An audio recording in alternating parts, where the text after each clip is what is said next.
Olá, recebo hoje no canal do Topázio meu amigo de muitos anos, professor da Universidade Federal de Santa Catarina, doutor em administração, Jurandir Cel. Jurandir tem uma carreira maravilhosa construída aí ao longo de muito estudo. Jurandir é doutor na Universidade de Bruxelas, doutor em psicologia cognitiva e tem ajudado muitas pessoas ao longo do tempo a administrarem melhor a sua vida financeira. Quem é de Santa Catarina também conhece o Jurandir, porque o Jurandir participou durante muito tempo num canal de televisão, dando essas dicas que nós vamos trabalhar hoje aqui, na televisão aberta. Então, eu tenho pessoas que já me encontraram e disseram, poxa, aquele loirinho lá da televisão, o Jurandir, o cara é bom, e ele me deu algumas dicas que mudou a minha vida financeira. Jurandir, muito bom ter aqui no nosso canal, fico muito feliz de te encontrar, e como eu falei, nós nos conhecemos desde que a gente usava calça curta com 11, 12 anos de idade no Instituto Estadual de Educação aqui em Florianópolis. Tudo bem contigo? Tudo ótimo, Topázio. Olha, saudade da nossa escola pública, que era uma escola de qualidade, né, Topázio? Sim. Uma escola que realmente era um lugar que a gente realmente aprendia, né, bastante. Jurandir, daquela nossa turma, só fazendo uma introdução, saíram diversos médicos, engenheiros, advogados, administradores, uma escola pública de qualidade, muito bacana, tudo aquilo que a gente viveu. E eu tenho a expectativa de que nós vamos, no futuro, nos orgulhar ainda da escola pública que está sendo construída. Eu tive agora uma conversa com o Maurício, que é o secretário de Educação de Florianópolis, que fez um trabalho maravilhoso nessa pandemia. E eu estou cheio de esperança que a escola vai ser diferente, mas vai ser melhor do que era, porque tem um caminho grande pela frente, né? Olha, sabe que eu fiquei até arrepiado, porque o Maurício foi meu aluno e é um cara que eu tenho uma admiração profunda por ele, um apaixonado pela educação. Olha E, só. e a minha esposa tem feito algumas coisas junto com ele. Realmente, eu acho que nós precisamos ter uma escola pública que nos orgulhe, que mostre, né? Porque eu acho que nós vivemos a economia do conhecimento e nós não podemos nos dar o luxo de só dar uma boa educação para a elite. Sim, Não sim. faz sentido. Nós precisamos dar uma boa educação para todos os brasileiros, né? Reconhecer os jovens, as crianças, como a grande riqueza desse país, né? Jurandir, e é a educação que te faz mover socialmente, né? É só a educação que te possibilita a mobilidade social. Eu vejo a minha história, vejo a tua história. A gente conseguiu se educar muito melhor do que os nossos avós, os nossos pais, e por isso a gente foi se movendo socialmente. É exemplo dos amigos que a gente tem, das pessoas que a gente conhece. Se você veja, eu com 10 anos eu perdi meu pai, a minha mãe não tinha concluído o primeiro grau, e ela com 27 anos e 3 filhos, ela disse assim, olha, aqui na minha casa pode faltar comida, mas educação não vai faltar. Infelizmente, teve um locus de uma escola pública, né, que pôde me permitir estudar, né? Eu estudei quase que a minha vida toda em escola pública, fiz lá o terceirão fora e depois fui para uma universidade, onde fiz engenharia de produção, administração, depois fiz mestrado em engenharia de produção, doutorado em engenharia de produção e consegui fazer um estágio de pós-doutorado sempre com a escola pública. Então, eu sou um apaixonado por esse tema, né? Educação, em que pese eu ter me dedicado mais à educação financeira, mas à educação como um todo, né? E eu conheço a tua família, sei o quanto você valoriza a educação dos teus filhos, né? Que realmente é Que muito bom, importante isso. Eu acho que isso bom. fundamental. Jurandir, vamos lá. Vamos começar aqui. Eu contigo vou fazer uma coisa diferente que eu não fiz com as outras pessoas com quem eu conversei. Eu tenho aqui 9 perguntas que eu quero te fazer e quero que você responda para todo mundo que vai nos assistir. A primeira pergunta, já de cara, é o seguinte: quem perdeu o trabalho e está atolado em dívidas, o que faz? Bom, primeiro a gente tem que respeitar muito essas pessoas. Perder o trabalho não é uma coisa fácil. Eu perdi meu trabalho na virada, quando teve o plano Collor, e eu fiquei um ano desempregado. Eu trabalhava desde os 14 Eu tinha vendido uma indústria que eu tinha, estava indo para trabalhar em São Paulo e veio o plano, eu fiquei 1 ano desempregado. E é muito difícil. A primeira coisa que eu tenho a dizer para as pessoas é que levante a cabeça. Não é vergonha, né? Porque às vezes o cara é desempregado, o cara fica encabulado, fica envergonhado. Levante a cabeça, não é culpa da pessoa que perdeu o emprego, né? Segundo, dívida.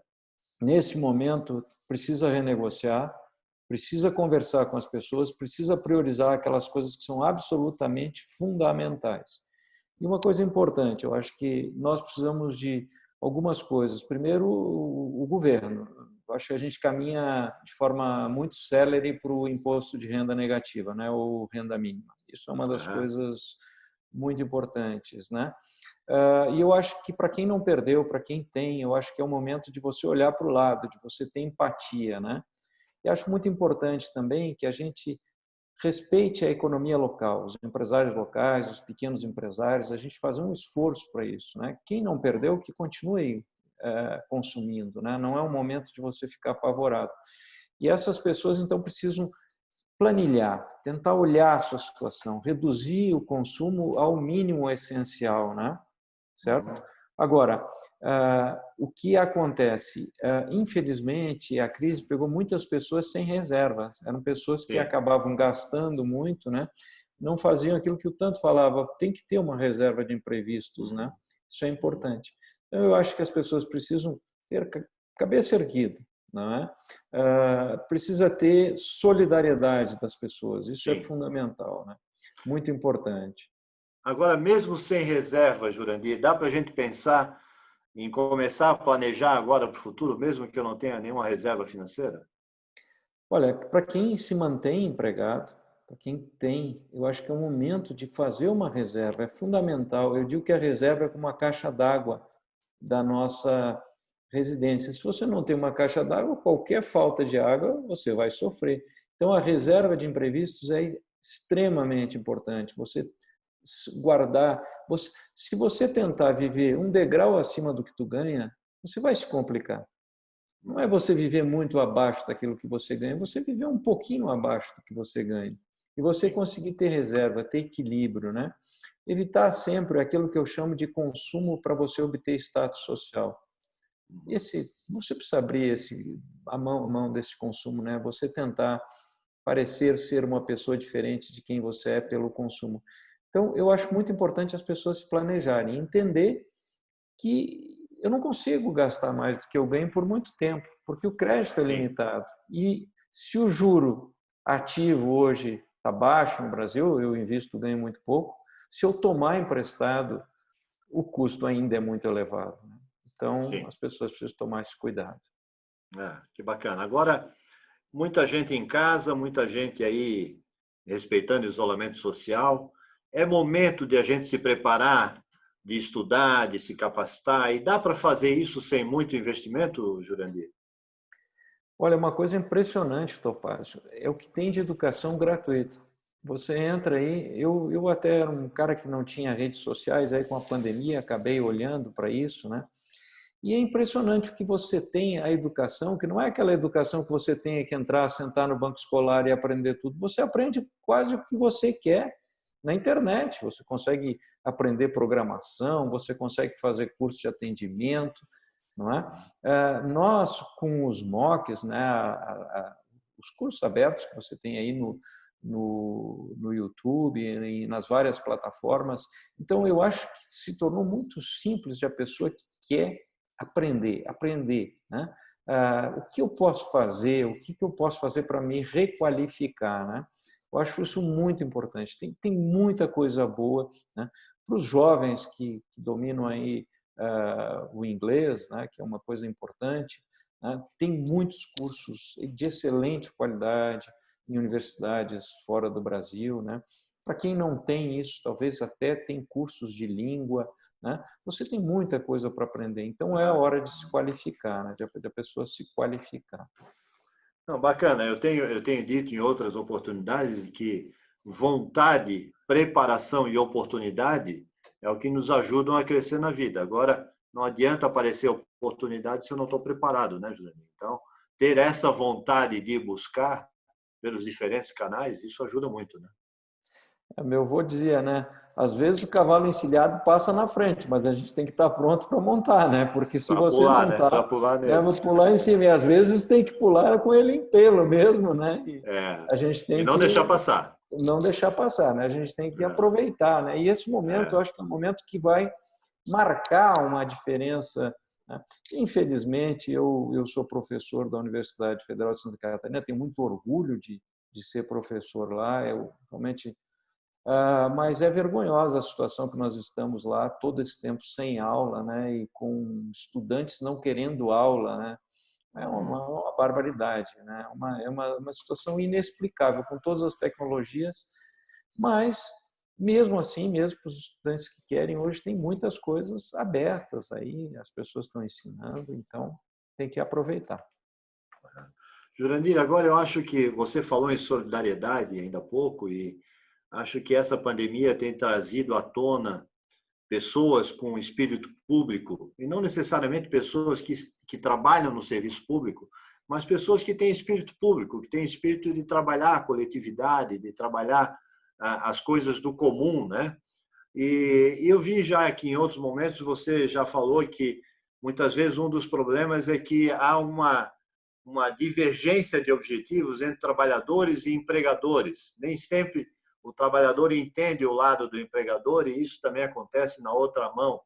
Você acha que esse momento de pandemia é um momento dessas coisas serem refletidas?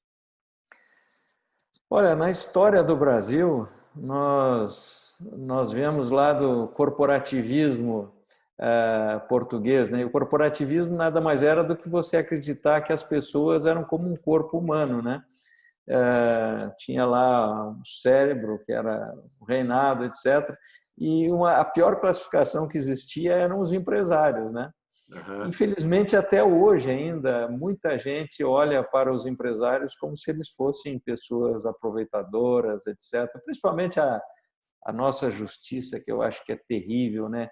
Aqui, quando um empreendedor, um jovem empreendedor vai à falência, a justiça fica perseguindo esse cara o resto da vida, né? Lá nos Estados Unidos, vamos colocar esse cara no jogo de novo, porque ele tem vontade, né? Então, não é possível. Se você gosta de emprego, você precisa gostar de empregador, né? Eu acho que nós precisamos isso, né? Mas também, né, Topázio, eu acho que a gente tem que fazer uma meia-culpa. Tem muito empresário que deixa muito a Sim, desejar, né? Tem muito sim. empresário que deixa a desejar. Então, eu acho que esse momento de pandemia tem mostrado empresários realmente com espírito público, né? E quando a gente fala em espírito público, a gente precisa eventualmente pessoas boas irem para o lado da política, né? Uhum. Se não, o que acontece? Ficam os maus. Então, nós precisamos efetivamente disso. Mas é fundamental que a gente respeite o empresário, porque ele que move, né, o país. E quando eu falo de empresário, é desde o sujeito que tem uma bicicleta para afiar faca até o sujeito que tem uma metalúrgica, não é? Claro. É o sujeito que vai e que faz, não é? Uhum. É a pessoa que empreende, mesmo que dentro de uma empresa, mesmo que dentro do serviço público, né? O É. empreendedor interno, né?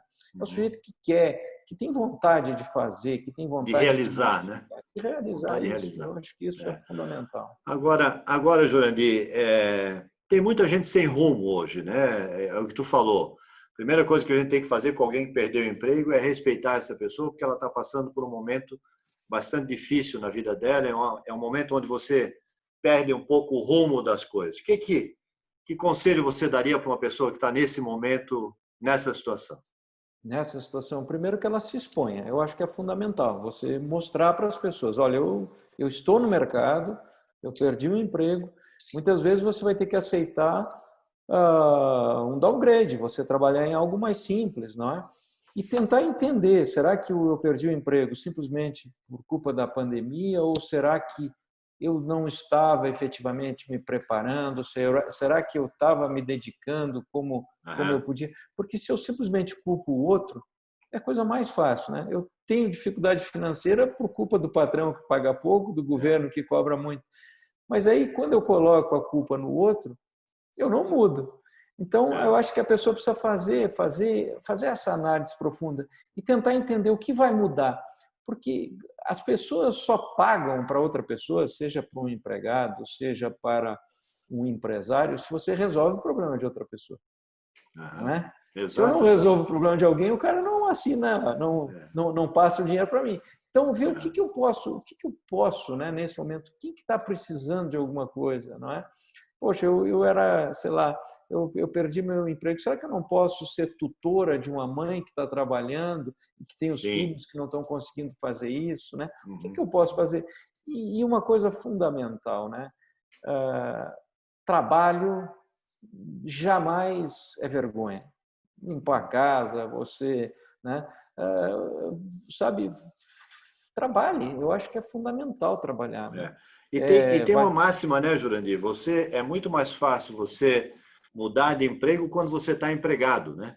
Então, se você fica buscando o ótimo, não, eu só quero me recolocar naquela posição que eu tinha antes de perder o meu emprego. E às vezes passam outras oportunidades que você poderia recomeçar, como você falou, numa etapa um pouco mais abaixo daquilo que você fazia, mas você volta para o mercado de trabalho. Não, e você tenha o ânimo de sair de casa, de fazer alguma coisa, né?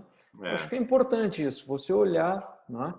Agora, como eu disse, né, tem pessoas que efetivamente estão passando por grande dificuldade e aí elas precisam de uma ajuda. Eu acho que eu sempre fui um liberal, a minha vida historicamente foi um liberal, mas a ideia de uma renda mínima é uma coisa que vem, né, sendo hoje bastante moderno, né? E nós vivemos um período de uma concentração de renda absurda, né? Sim. Então eu acho que mesmo essas pessoas do topo, elas vão precisar começar a olhar, né? Se você vê os grandes empresários americanos, eles têm lá uma política de doação, de envolvimento, né? Você vê um Bill Gates, ele praticamente saiu da sua empresa e hoje ele trabalha com causas sociais. Então, muito bacana, o sujeito que... Né? Nós temos um amigo comum, o Roberto Amaral, quer dizer, empresário de sucesso, e hoje a preocupação dele é com a questão social, né? Na política, etc. Porque é importante isso, a gente olhar, a gente se doar, não é?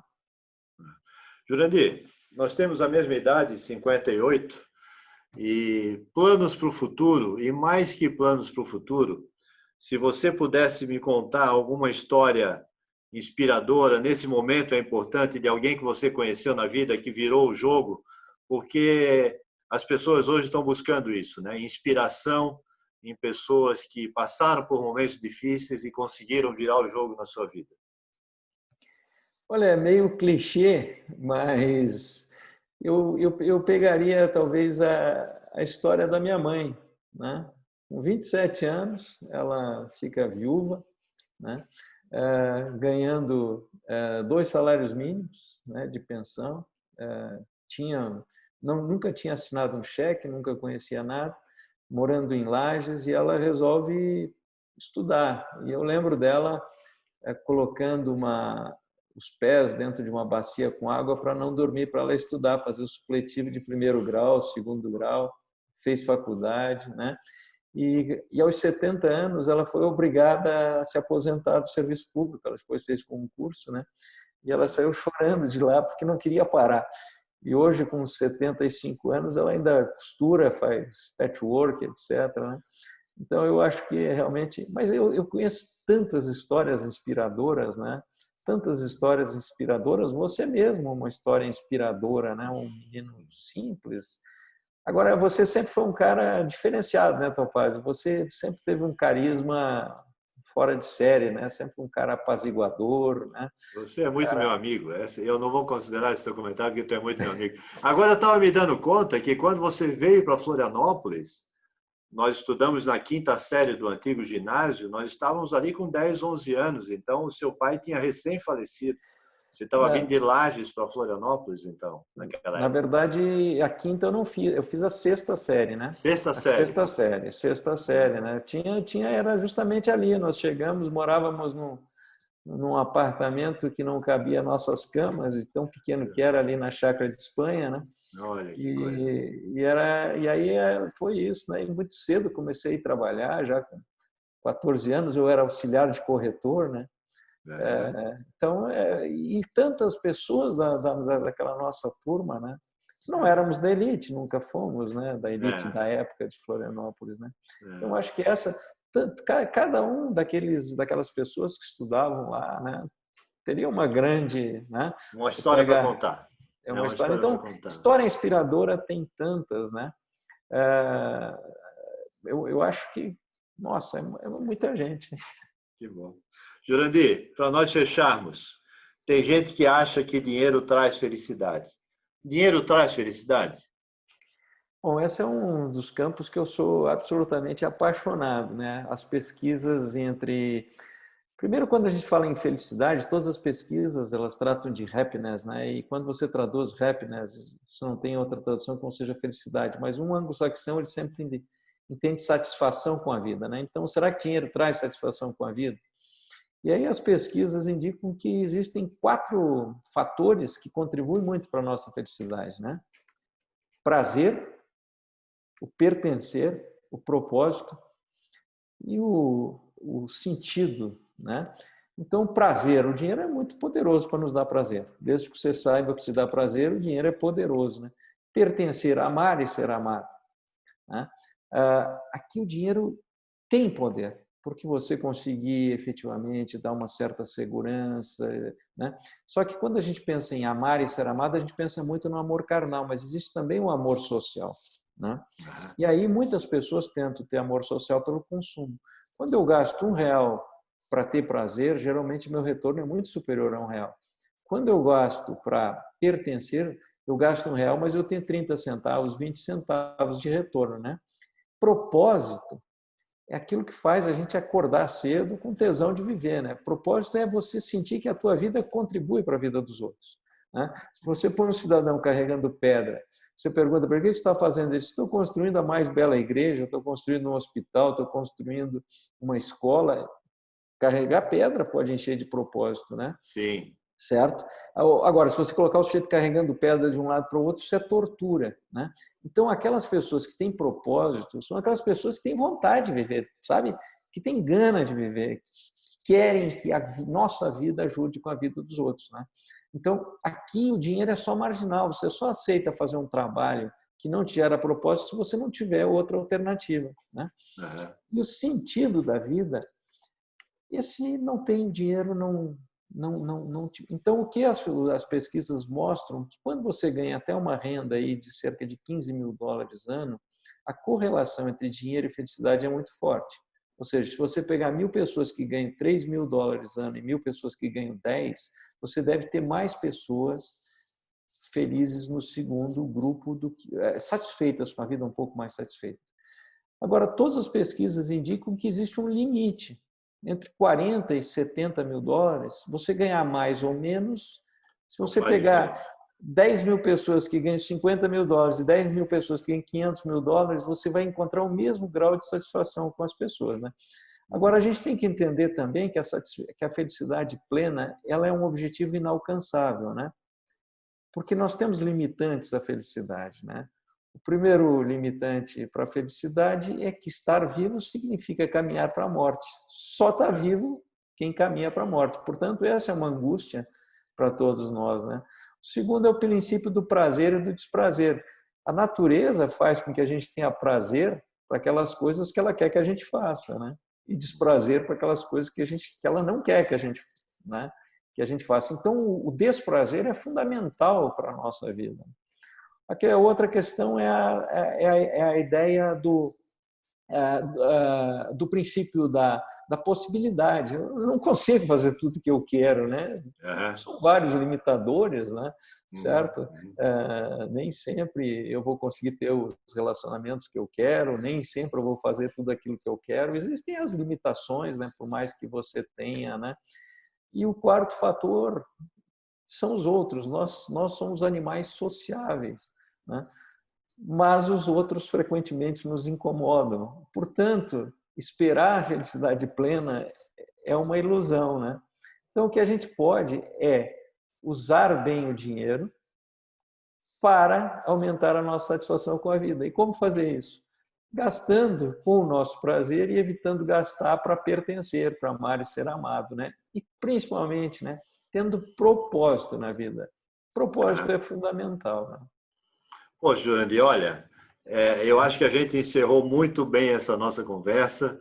Eu acho que a gente precisa conversar mais sobre isso. Tu sabes que a gente se conhece há muito tempo, eu sempre te admirei muito e por toda a tua trajetória, ter criado aí 2 filhos lindos, cada eles já encaminhados na vida, uma família, uma esposa.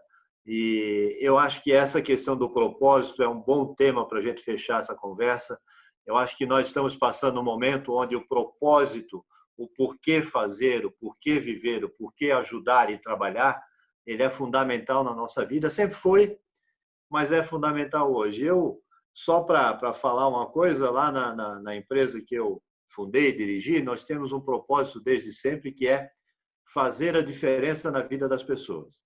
Então, tudo que a gente faz, a gente tem um checkzinho lá para ver, pô, isso aqui que eu estou fazendo faz diferença na vida das pessoas? Que pode ser o cliente, pode ser o nosso profissional, pode ser as pessoas da comunidade.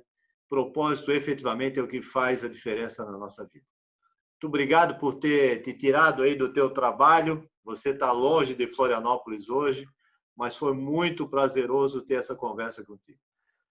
Olha, admiração é mútua, porque realmente você sempre foi, né? Desde calça curta, um cara diferente, um líder, né? Eu acho que a liderança sempre esteve ao teu lado, né? E a bondade, né? Você sempre foi um cara bom de coração.